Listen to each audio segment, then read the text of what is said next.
Hey everybody, welcome to Geekstorm. I'm Sean Hilton and I'm joined today by my co-host Mike Dukes, usually behind the camera, but today we're making live appearances in front of it. I own Comics Cubed, I helped found the Kokomo Con, and I do other groovy stuff. Mike films things. Pretty much. Today, we are located in the heart of downtown Kokomo, live at Kokomo Toys and Collectibles, where you can check out all the brand new things and wrestling figures. All the new stuff coming up in Teenage Mutant Ninja Turtles. Always new popular. Movie, it's going to have some more stuff. So get on here, bring the stuff down from the attic. Bring the stuff that you got hidden in the garage. Buy the stuff that you bought at the garage sale from some little old lady and ripped her off. Bring it on to Kokomo Toys and sell it to them, and they'll give you money. And I think that's a good thing. Mike, we both just got back from GenCon, which is why you're primarily here today instead of Mr. Harrison. Because now, hold on. Okay. Before we get started, we have fan mail. Really? There's no postage on that fan mail, Mike. Well, it's mysterious. That's the thing. Here we go, everybody. I'm going to read this on the air first time. So if there's like a scathing review, I guess we have to deal with it. All right. Okay. Here we go. Dear Geekstorm guys, I'm a guy. I am your biggest fan and absolutely love the show. Good so far? So far, so good. I especially is misspelled. It's okay. I especially enjoy the segments on gaming and role-playing games. Good. I really think you should do more of those. I concur. I agree with that. I'm curious how you guys handle being celebrities there in Kokomo. I know it can get a little crazy here where I live, so I can only imagine the stuff that goes on in the wild town like yours. Huh. Keep up the good work and tell Mike Harrison that Game of Thrones is overrated. Oh. Forever a fan, Marissa from Los Angeles. P.S. Sean, you can be my Uncle Ben anytime. What? Well, nice to call me. I mean, I'm happily married for 17 years, but you're on a list that makes it okay. I feel bona fide. Woohoo! There you go. Man, that's a heck of a way to start a show. That is. I've dealt with some celebrity stalkers. Really? Yeah, for the most part. But then I just say, just tell my family, leave me alone, and it's all good. Quit calling me. Why did I give you this number? See, my sister, I mentioned it, and she's like, wait. You do what? What? You're on the TV? Oh, that's great. Yeah. So GenCon, we went. Man. We conquered. It was awesome. Time. All right, so GenCon is the best 4 days in gaming. It is a massive convention that takes place in Indianapolis, right down the street from where Geekstorm is filmed. It's been going on for nearly, 30 plus years, I think? Yeah. So it started off in Wisconsin, and we grabbed it about a little over a decade ago, and made it a part of Indiana culture. And it's literally become, Indianapolis downtown becomes GenCon. It's not just in the convention center and you step out and you're done. You step out and you can still see restaurants, hotels. They've got banners everywhere. They've got themed menus, everything. Food trucks lining the streets. It's crazy. It's like the Super Bowl for geeks. It is exactly that. I was going to say the only thing that I can compare it to was when we had the Super Bowl here. That's how big GenCon has become. The amount of money that it brings in over that 1 week is mind-numbing. Absolutely amazing. And you're right, it has spread out. You can't go downtown without seeing some semblance of something, whether it's posters in the windows saying GenCon welcome, special menus being put out, the fact that you can't park anywhere within 6 blocks. There is that.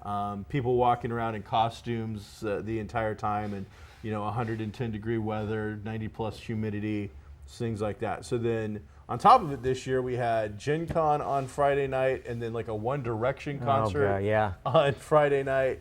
So There was an Indianapolis Indians game that night too. it was pretty. My wife said that you couldn't park. Like, she had to park blocks and blocks away. All the stuff was filled. Everything, event parking was filled. So I was going it's back and massive. forth every day from here to Indy. That night when I was trying to leave, normally the whole of Indianapolis is quite nice and friendly when it comes to Gen Con. Well, those One Direction and Indianapolis Indians people, they're not so nice. A few people yelling at people on the street, hurry up and move. Huh. Seems really, Yeah, it's kind of New Yorkish. That's sad. It's kind of sad. I had a really good Gen Con this year. Got to meet up with friends from England, Seattle, all over the country. Washington, D.C. I've got several friends that come in from it. So we're there from Tuesday until Monday morning. So we got to set up and get everything ready. So it takes a while to set this particular event up. I imagine. And if you can do, like, they have what's called the Great Hall, and the Great Hall is your shopping area. And it's just grown and grown and grown. And what you'll find in the Great Hall is your traditional board games, your hardcore upper echelon board games that normal people might not have heard of, role-playing games, dice. These are the kind of things you expect. Now you can find jewelry. You can find wooden pieces to put into the box to hold your game properly so that stuff's not sliding around. Costumes, you can find fake wigs, weapons, anime.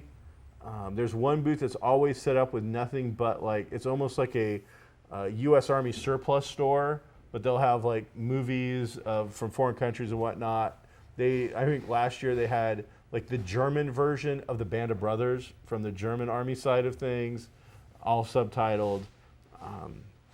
There's just so much that you can find there now that it doesn't even matter what you're into. No. You're gonna see something. You're like, oh, that's kind of cool. And one of the things that hit this year is a company called Carolina Game Tables that you and I are good friends with. They are involved also somewhat with Pinnacle Games, but that's kind of a subsidiary for them. This is their own company. And what it is it is a specially designed high-end furniture piece that is acting as a game table, but can also be the dining room table with just a simple movement of taking off a cap piece, basically. That would come in mighty handy. So beautifully designed, handcrafted out of the Carolina region where this family has been producing tables for a couple of generations now. And now they are offering up these absolutely gorgeous tables that will kind of elevate your game from the creaky dinner room table or even the fold-out square bridge table that the old folks used to use to something that actually would kind of make the entire area a display piece. Beautifully crafted. Well, it's nice too. Fine manufactured, lots of stuff. Because it has that top on it. If you've got a game going and you have to stop, everybody's getting tired, you need to stop, but you don't want to move anything. You don't want anything to get lost, particularly with board games. This, you put that lid on, everything's safe and sound inside. You can use it as a dining room table, kitchen table, whatever. And then whenever next game night rolls around, just take the lid off, boom, you're ready to roll. So if you're in that 15 hours of risk and your eyes have finally gotten to the point where they're bleeding, you can't take it anymore. This is why I don't play board games. You can just put Bleeding this eyes. right on top and you're good to go. I think Risk is one of the few board games where you might suffer from Ebola-like symptoms by the end of it if you're not lucky. But either way, now full disclosure, I believe that you and I are both friends with Jody and Clint Black, who are the ones putting this on. So there's a lot of tables now that are coming on the market. I would say there was a lot of customs going on.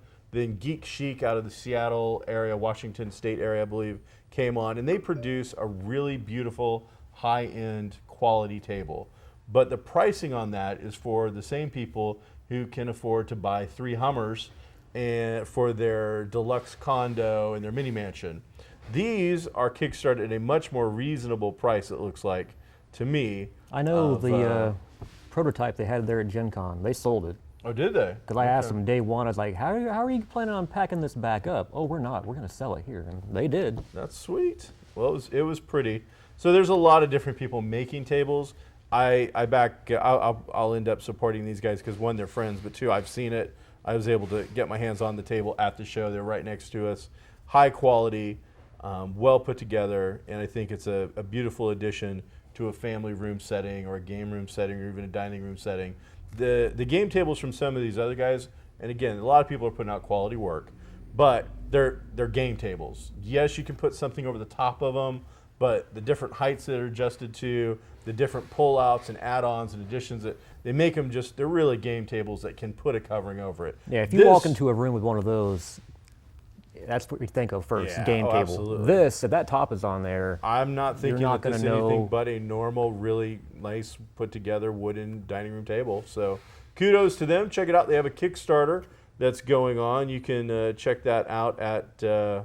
I don't believe the Kickstarter has begun yet. I think it starts next week. I was gonna say, I was looking for it this morning. I didn't see it. But Facebook, Carolina Game Tables. So check them out. They're our buddies. If you're looking for a high-quality piece of gaming apparatus, they're the ones I would choose to go with. And I don't say that just because Clint gave me a hug on the way out of the con, but they're good people. He's a huggy kind of guy. He is. I'm not necessarily, but he makes me want to be a huggy type of guy. He kind of blew in my ear once, too. Did he? That's kind of He's freaked out. into you a little bit, Yeah, I think. I think you've got to, you know. And his wife seems to be okay with it, so She didn't care. I don't She was feel bad. Yeah. She's focused on business. Pretty much. She's like razor sharp businesswoman. So I met their two kids. They were great. So what else did you see at the con? What was amazing? If you're a Flash Gordon fan, Pinnacle Entertainment Group announced that they now have the license to Flash Gordon. And to my knowledge, it's kind of a broad license. So it's both the TV or the movie that came out long ago in the 80s and the comic strips and everything else. So they've got a lot to play with there. So, all right. So King, is it still King? I think King Syndicate or King Features used to have, they're the ones that created Flash, put them out all those years ago. So I'm going to guess that, yeah, it's probably a really broad license because I think they keep everything pretty much in-house. So that's covers a lot of material if they get to cover it all. That'll be, you know, what we all think, I think of our generation is the classic 80s Ming the Merciless, you know, Queen song. That's just one of, I think that's top notch for all of us gamers. We love that movie. Yeah. It's cheesy as hell, but That soundtrack. absolutely. Oh yeah, I can listen to that all day. That's just amazing stuff. But then I think they would also probably get the rights to the serials. So for those who want the really high pulp level, as opposed to the 80s action level, the comic strips have opened up all kinds of different genres. So I think this plays really into the Savage Worlds Pinnacle wheelhouse. They'll be able to put out the main book, and then the settings and option books that they can put out are just, there's hundreds, I'm sure, that they can come up with a plan to do. And with Shane at the helm, I'm sure he'll put some really good people in charge if he's not directly involved with it himself. He hires very top-notch talent. So Scott Woodard, he's the guy that did the Six Gun role-playing game for them. okay, He's the brand manager for the Flash Gordon line. all right. Scott's a great guy, did a great job on Six Gun, which if you haven't read the comic book, I would definitely go do that and then run out and buy the role-playing game because Comics they're Cube will hook excellent. you up with that one. There you go. So And then it's they also announced 2 other licenses that are comic book related. They have the license to The Goon. The Goon, all right. From Eric Dark Powell's Horse. work. And Hopefully then- we'll see that movie sometime. Then they also got Fear Agent from Dark Horse as well. Fear Agent, excellent. Trying to think, I thought that was an image book. Fear Agent. I'll have to look into that one. Do you know what that one's about? How did he put it? Sarcastic pulp action. Huh. I've not actually read Fear Agent, so I'm not sure. All right. I mean, I think, for some reason, I think that's the one Tony Moore did. Tony Moore did something that was similar like that. He's the original artist from The Walking Dead. And so, for some reason, I want to say Fear Agent is Tony Moore's thing, but I don't want to, put that out there and then have to backtrack. So, but yeah, that sounds pretty cool. Man, he's picking up licenses this year. They've got a lot of stuff. So, And then our favorite, Call of Cthulhu. Woo! Chaosium's had a lot of news here lately. And then at GenCon, they announced that Moon Design is officially, I guess, merging and taking over the reins at Chaosium. Moon Design had the Glorantha role-playing game. which is a pretty obscure, I think, role-playing game for a lot of people. But wasn't that one of the early Chaosium games for the basic role-playing system? Early and very, very popular. Glorantha has jumped from company to company. It always survives.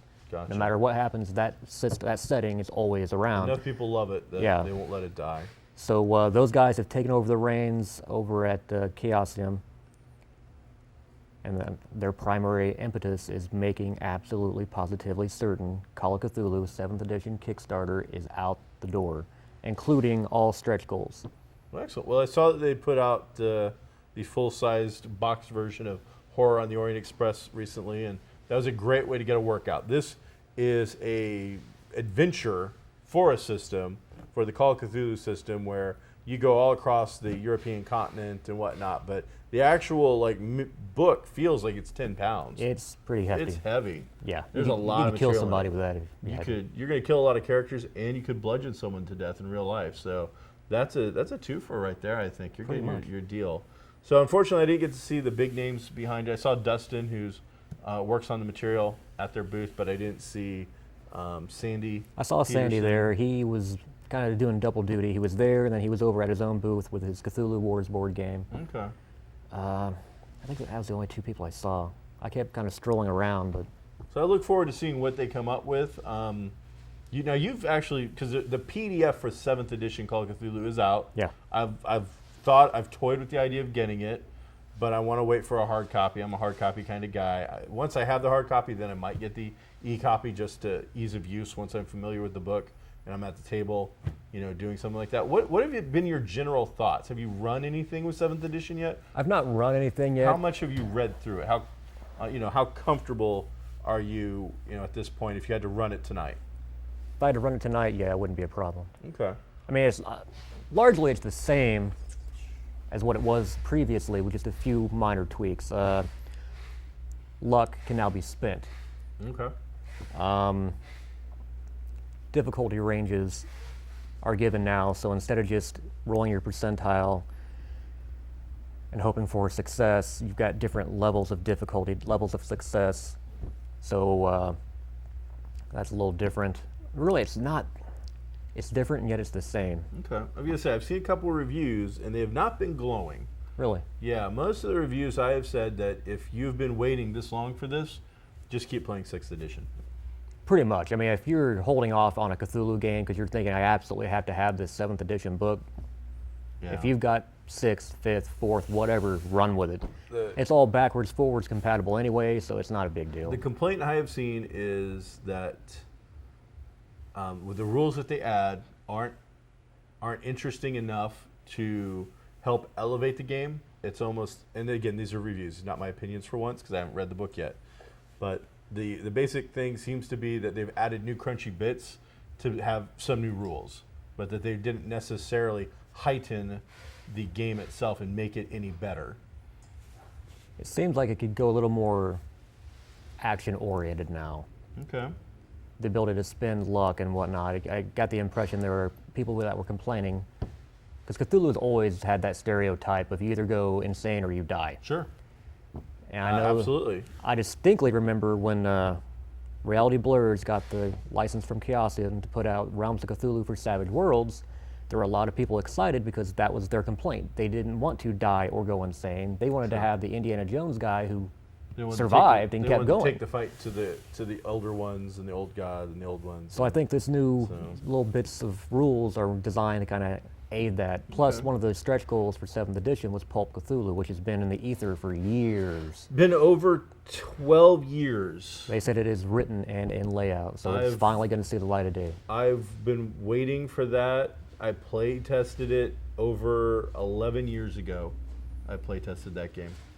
I think I played At a GenCon. Yeah, I think I played a game of it at GenCon. It So- was like my first or second GenCon. Yeah. Well, it was, I think I play tested the first or second one that was held here in Indianapolis. So yeah. one of the reasons I had a little bit of a falling out with them was based on that particular setting. Is like this is what I want because I wanted to have the option. I love the classic Cthulhu of you're in the end you don't matter. There's this overwhelming sense of I mean, that's Lovecraft to a T right yeah, there. and I'm a big Lovecraft fan, so that's cool. But as a role-playing aspect, I don't believe Lovecraft ever sat around thinking, I wonder if this would make a good RPG. So after 20 years of me driving the players to the brink of insanity and their characters, falling by the wayside and having just the most small success being the big win. I wanted to do exactly what you said earlier, which was to run some adventures where they were going to be able to grab a shotgun, go down to the docks, and blast away some deep ones. And that's what I wanted Pulp Cthulhu to be, and they kept holding out and holding out and holding out, and eventually that's what led me to Exile Game Studios' Hollow Earth Expedition, because I could take their system and do that style of game, and that's what I wanted. So the other complaint that I've heard is the price point. I guess the price point of 7th edition is going to be like $50 for one book, and then they're going to come out with a second book as well, which will be like a $30 book. So to get both of your starter style books, you're going to be looking with tax around $90. See, that I was not aware of. Since I did the Kickstarter, I haven't even looked at prices. But yeah, they did split it. I mean, before you had your investigator's guide, but then you got your main book that you didn't need the investigator's guide. You didn't have to have it. Now the investigator's guide is largely your rules, and then the keeper's guide is kind of everything else. Yeah. So we'll see. I'm excited about 7th edition. I want to check it out. I want to get my hands on it. I'm leery because now there's competition. Back in the day, there was no competition. Now you've got Trail of Cthulhu, Realms of Cthulhu, a couple of other knockoffs. Delta Green is getting ready to put out their own system for their game starting in September.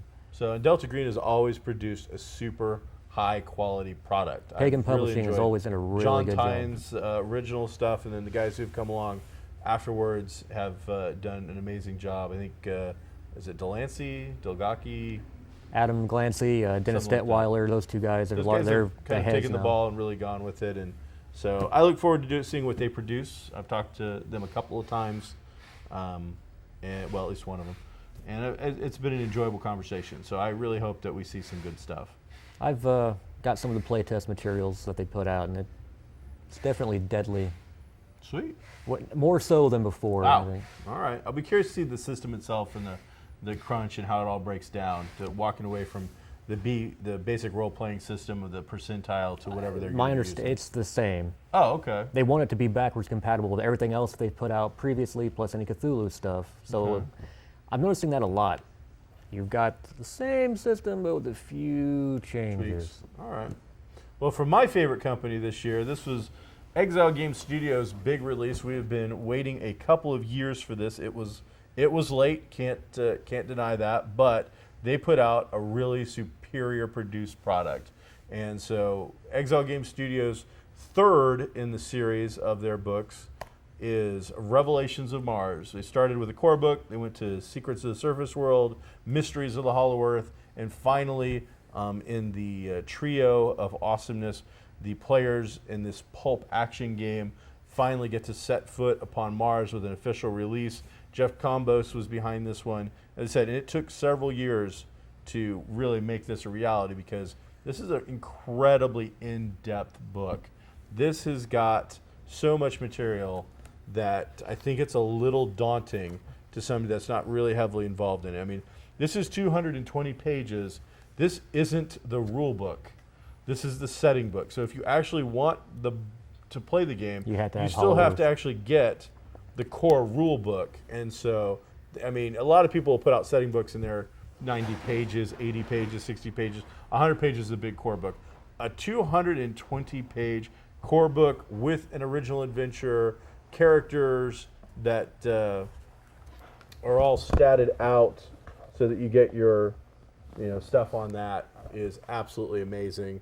So, and its production quality on these things is just fantabulous. Now, That's a beautiful book. Now, truth is, my name is in this book. I got to help out a little bit, so full disclosure there. But man, if you're looking to play your first RPG, I think you're going to say Savage Worlds. I'm going to say Hollow Earth Expedition. We can throw down and have a fight about it at some time and do some play-by-play. But I will say also the thing that I love about the Hollow Earth Expedition system is I have seen so many first-time GMs after playing a session or two feel comfortable enough to start running their own games. And I've also seen it bring in a large number of female GMs who have felt comfortable enough after only a game or two to start their own campaigns. And I think sometimes that RPGs can be seen as an old boys club, and some of these games That's not the case anymore, I don't think. No, I mean, it's definitely, that's dying.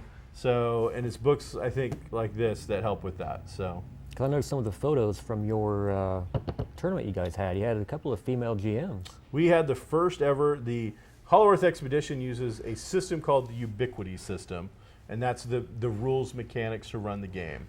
And the winner of the first ever Ubiquity Grand Tournament was a first-time player who'd never played our game before, That's awesome. and happened to be a female player.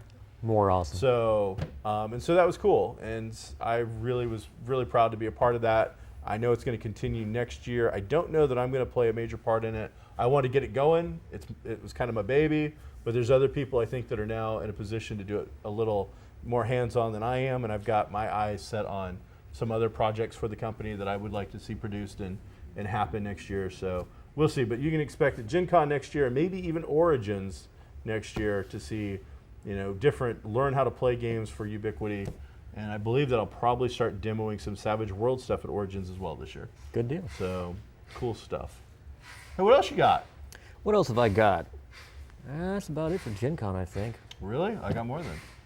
My good friends at Quantum Black, Scott Jones from the Kokomo community associated with IUK a little bit, is currently holding a Kickstarter for his role-playing game using the Ubiquity system from Exile Game Studios to produce a modern-day horror action game, very much like a Call of Cthulhu kind of setting, with modern, everything modern. Call of Cthulhu is traditionally 1920s, 30s, maybe early 40s setting. This is 2015. What insert date here? Drones, automatic weapons, utility vans decked out with high-tech equipment, surveillance type stuff, internet hacking, all that kind of cool, fun, groovy stuff. You can check them out on their Kickstarter, Quantum Black, and I'm actually going to help them out a little bit with that if it gets moved a little bit more forward. They're about halfway through their goal. I think they've got 20 days left. So if you're looking to back something that's community-oriented, I will happily run the game if you can get a couple of people to back it and they want to play it and play test it before the game even comes out. I'll come over and I'll run a game for you.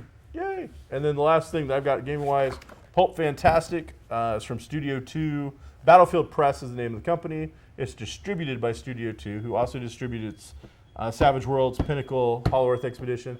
Pulp Fantastic is another Pulp game. The only reason I bring this one up is I got my name in this one, and it's all about me and Marissa. And so if you want to check out the adventure I wrote, it is in here. It's called the Nemo Diaries. It's a steampunk take on the basically the schematics that Nemo left behind him and the party going after and trying to find these different bits and pieces of technology that he has left behind in notes and hidden journals and things of that nature. So is that its own system? It is. Pulp Fantastic is its own system. Couldn't tell you anything about it. I wrote the adventure for another system and they converted it.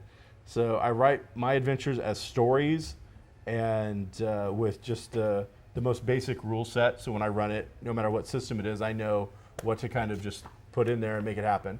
So Pulp Fantastic, it's got some new material for myself in there. So if you're stalking us, it's a great way to check that out. One other thing about Gen Con. Uh-huh. Gen Con people are the best people on earth. I lost my phone. I got tired. I figured I'd go sit in the hallway, kick back. I had my phone out. And I decided I'd go back in the exhibit hall. I got up, didn't have the phone in my pocket. It was on my lap. It fell. I didn't realize it. I got back to the exhibit hall. I thought I saw something. I was going to take a picture. I was like, oh, yeah. Oh, crap. I hightail it back to where I was sitting, no phone. So I'm looking around. There's a guy standing fairly close. So I was like, excuse me, did you happen to see a phone here? No. Crap. He's like, did you lose your phone? Yes. What's the number? I'll call it. Oh, okay. So he calls the number, and 5 minutes later, I've got my phone back from Lost and Found. Anywhere else, I would have no phone. Or right now, I would have a new phone. Yeah. And someone else And be a hell of going. a bill Yeah. to explain. Gen Con, it was like no one even thought about it. They saw a phone, they picked it up, and immediately took it to Lost and Found, and I got my phone back. I had a set of dice, which if you play role-playing games, dice are Like they're I've got to people buy a new love set of They dice collect every year. Doesn't matter if you got the greatest dice in the world. If you see more dice, you want more dice. Guy left a set of dice on the table after like a 1 o'clock in the morning event that we had. Left, can't. I mean, he's gone. It's 1 o'clock in the morning. I don't care how good you are. He's gone. So I took it to the Lost and Found. So I hope you got your dice back. But yeah, that's the other thing is like Gen Con's so big. We talk about it, 61,000 people. Blah blah blah blah blah. How much did crime go up when Gen Con was in town? That's the stat that I really like to see. Funny you mentioned that. There's Jonathan Thompson, friends with him on Facebook. I've never actually met him in person. He's a big cosplayer. Okay. He was there with his buddy. His buddy was dressed as Spider-Man. He was dressed as a lizard. Okay. He steps out of his hotel, and he sees a cop chasing some guy. And the cop was, I guess, injured or something. He couldn't really complete the chase.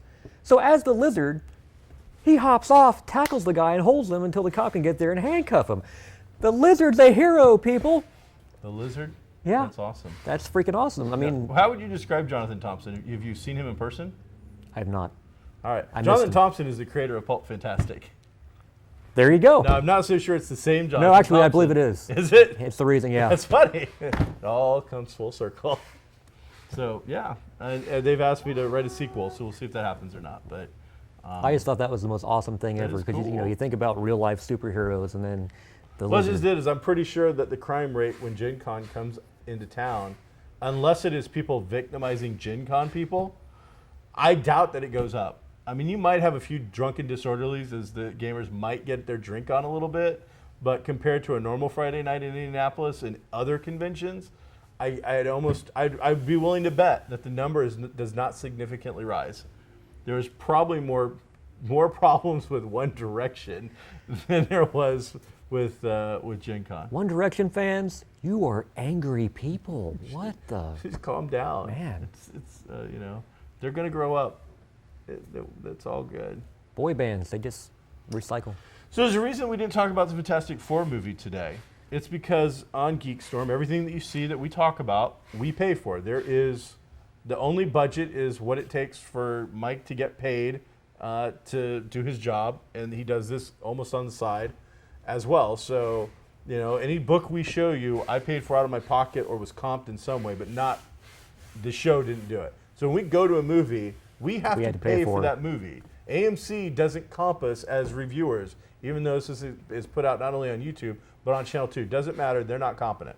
And I'm not going to pay to go see the FF at full price. Speaking of that, it's got I believe, either a 6 or a 9% rotten rating on Rotten Tomatoes. Out of 100. Not 100. Out of 10. I don't want anybody to think it's a 6 or a 9 out of 10. Out of 100. There was a review embargo prior to its release. They would not allow any reviews out until it was released, which that's usually a bad thing. It's always bad. And then... Did somebody break the embargo, or did it open overseas first? I think it was overseas Reviews first. came out like a couple of days ago. Okay, so it must have opened overseas first. And then, last night, Josh Trank, the director of the movie, put out a little tweet. He immediately removed the tweet. But it was out. Once it's out, I mean, this is the technology we're living in now. You can't put something out and then have it disappear. Yeah, there are screen captures everywhere. It never goes away again. He wrote, "A year ago, I had a fantastic version of this, and it would have received great reviews. You'll probably never see it. That's reality, though." This is also the guy, Not my fault. Obviously, I don't know Josh Trank at all. He was the director of Chronicle, which is a movie I own. I like that movie. So I was excited when he got on board Fantastic Four. But then there were a lot of rumors floating about that things were not going well with him. And then other people had to come in and kind of take over the reins. Production issues. He was also set to be the director of the second Star Wars anthology movie, and depending on who you talk to, either he chose to back away or they found out what was going on with Fantastic Four and then pulled him. Crazy. He's not having a great time. Marvel, I know from almost a year ago, I would say, has been backing away from this, saying they don't want anything to do with it. They have currently canceled the Fantastic Four comic book. There is no Fantastic Four comic book out right now. This is their flagship title. This is what helped launch the company. And they're like, we're going to take a break for a little while. They're going to Marvel's first family. They're going to take the characters and put them into other. I think the Thing is going to join the Guardians of the Galaxy for a little while in the comics. And Isn't Human Torch an Avenger now or something? Probably. Or an Inhuman? They're going to be shuffling the characters around a little bit to get them out of this. I would imagine that this probably ends the. I think that's Fox. Fox. I can't believe that after this, if the money comes in like we think it's going to come in, that Fox isn't going to be willing to finally just walk away from the FF. The thing is, they announced a sequel well before this movie was ever set to be released. Mock that. I don't believe for a second we're ever going to see that sequel. Not going to happen. And then I was thinking that, Fantastic Four and X-Men, that Marvel was wanting to get those back. But they now wanted to do a crossover. Well, now I'm hearing that Fox is in talks with Marvel to do an X-Men TV show, which kind of surprised me. I figured Marvel would have wanted to get all that back and not continue to license it out. The X-Men movie is the one that seems to just keep making a little bit of money. There, it's got such brand recognition that even a bad X-Men movie is going to make enough money that Fox isn't going to want to give it up. Even with Sony going back and doing the Spidey thing with Marvel, Spidey was making enough money that I'm sure that if they just wanted to hold on to it, they could have. I think that they see the dollar signs at the end of this road saying, if we go this direction, we will make even more money. And we're talking millions, so it's well worth getting into it and giving it a shot, trying it out. Speaking of which, did you check out the Red Band Deadpool trailer? I've not. I've only seen the regular version so far, which was well done. So that's all I've been hearing. People just flipping out about Deadpool. So I'm curious how much money an R-rated superhero movie is going to make. It's going to make a lot. The R rating is going to hurt it, but I think we are going to see so many kids with their parents letting them go to this movie, taking them to this movie, buying the tickets to this movie. Well, that's what I'm afraid of, is that you're going to have parents that are clueless. All they see is a costumed character. They're not going to pay attention to the rating. They're going to go in, come out, and then raise a storm. What the hell did I just see? Yeah, I'm getting tired of that kind of nonsense. Yeah. This after-the-fact kind of crap. There was a guy, and this was a little while ago. We might have talked about it. But he went to the toy store, and there was a Slave Leia action figure, and he lost his mind that his daughter could possibly be subjected to this horrible thing. I'm like, that action figure came out 30 years ago when I was at the age that the parents would have complained. And guess what? None of us complained about... Well, his daughter asked him, why is she dressed like that? He had no answer. I don't think he knew what the... It was come on, Carrie Fisher, Return of the Jedi. You don't know that? If you don't know that, you shouldn't be buying Star Wars toys. Let me help you out. Besides the fact that she is beautiful in that particular outfit, the gold bikini as they call it. That's like the most cosplayed She's Star Slave Wars Leia. thing there is. Slave Leia ends up choking the life out of Jabba the Hutt with the chains that were used to enslave her until the biggest gangster in the world is practically dead. Okay, she did all right by herself in the end, and I'm just kind of confused sometimes and baffled at what people want to go on and on about. But there you go. Are we out of time, sir? I believe we are out of time. All right. Thanks for checking out GeekStorm's GenCon edition. I believe Mike Harrison will be joining us next week when we probably will have seen the Fantastic Four and then probably just dogpile on it for a couple minutes and mock and ridicule it and talk about it. I want to take a quick second to mention the fact that Roddy Piper, one of my all-time favorite WWF wrestlers, has passed away. For me, I'm not a huge wrestling mark anymore. I go through phases with it, but as a child, Andre the Giant was one of the greatest, was my all-time favorite wrestler, followed by Piper, followed by, after that, quite frankly, it's just a list of Snuka and Dragon and stuff like that. But Andre the Giant #1, Piper #2, both of those guys have left, and wish their families will never see this anything, but just wish, throwing that out on the cosmos, wish them well, and I hope that he's in a better place. Piper is my earliest memory of professional wrestling. Headlined WrestleMania 1 and 2. Going through the channels, we always had that little segment where he'd sit there Pit? and interview. Yeah, Piper's Pit. That's Love my first the Pit. wrestling memory. Rousey, the UFC fighter who just beat the snot out of somebody in 30 seconds. She got permission from him. She is Rowdy. She's Rowdy Rossi or whatever, and did the right thing. She went to the guy and got his permission, hung out with him a little bit, and so yes, she's a professional athlete. He was a professional wrestler, but I like to see that the name is still being used by somebody who can whoop some ass. I'm Sean Hilton. This is Mike Dukes. We're Geek Storm. Thanks for checking it out.